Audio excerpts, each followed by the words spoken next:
شریف منانا، یہ کہتے ہیں کہ حدیث میں اس کی کوئی دلیل نہیں ہے۔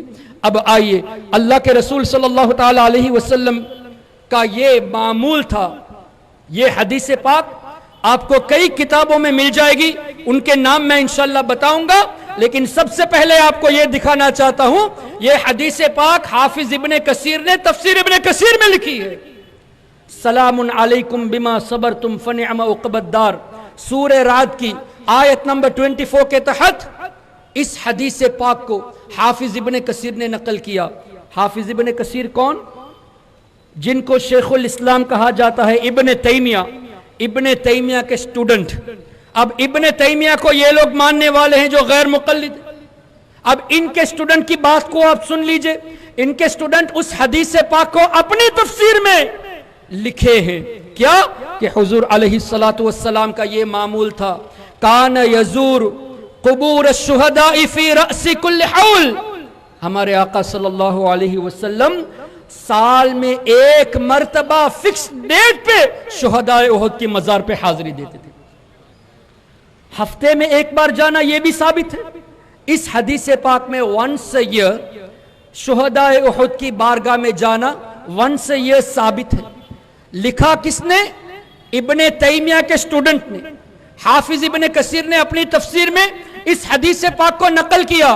صرف اتنا ہی نہیں، وَقَذَا، اور اسی طرح ابو بکر و عمر و عثمان۔ صرف ہمارے آقا صلی اللہ تعالی علیہ وسلم سال میں ایک مرتبہ شہداء احد پر حاضری نہیں دیتے تھے، بلکہ حضور علیہ السلام کے وصال شریف کے بعد حضرت ابو بکر کے زمانے میں بھی یہ پریکٹس جاری تھی۔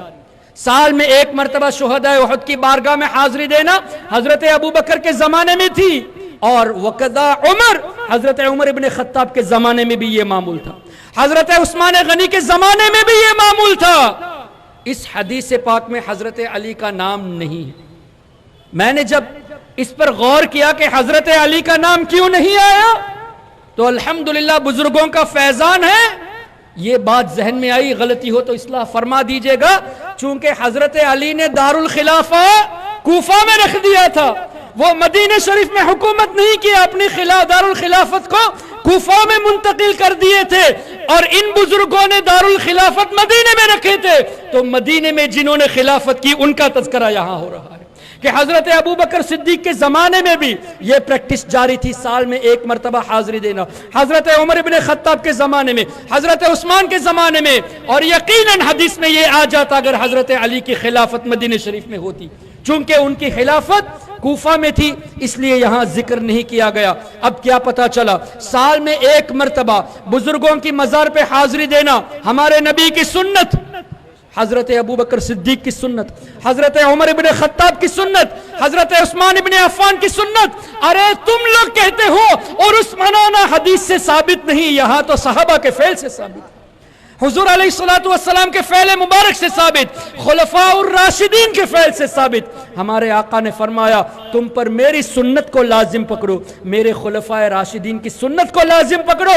تو الحمدللہ جو سال میں ایک مرتبہ خاص کر بزرگوں کی مزار پہ حاضری دینے کے لیے بنام عرس جاتے ہیں، وہ نبی کی سنت پہ بھی عمل کرتے ہیں، صحابہ کی سنت پہ بھی عمل کرتے ہیں۔ اور جو لوگ اس سے دور کرتے ہیں، صاف پتا چل گیا کہ وہ حدیث پہ عمل بھی نہیں کرتے اور دوسروں کو عمل کرنے دیتے بھی نہیں۔ یہ ہے ایکسٹریمزم، یہ ہے ایکسٹریمزم کی شروعات۔ اولیاء کرام، صحابہ کرام، تابعین کرام سے دور کرنا۔ جب ان سے دور رہو گے تو اسلام کا جو اصل پیغام ہے امن کا، وہ ہاتھ سے نکل جائے گا۔ جب امن کا پیغام ہاتھ سے نکل جائے گا تو بچے گا کیا؟ ایکسٹریمزم ہی تو بچے گا۔ اللہ اکبر۔ محترم حضرات، یہ حدیث پاک حافظ ابن کثیر نے اپنی تفسیر میں لکھی، لیکن آپ جانتے ہیں آج انٹرنیشنل سکولز میں انگلش کی زیادہ تر پڑھائی ہوتی ہے، موسٹلی انگلش میڈیم، اور گوا میں زیادہ تر انگلش ہی بولی جاتی ہے، ہمارے سری لنکا میں بھی انگلش ہی زیادہ بولی جاتی ہے۔ آج جتنے بھی آن لائن یونیورسٹیز آپ کو ملیں گے جو غیروں کے ہیں، سب انگلش ہی پہ توجہ دیتے ہیں۔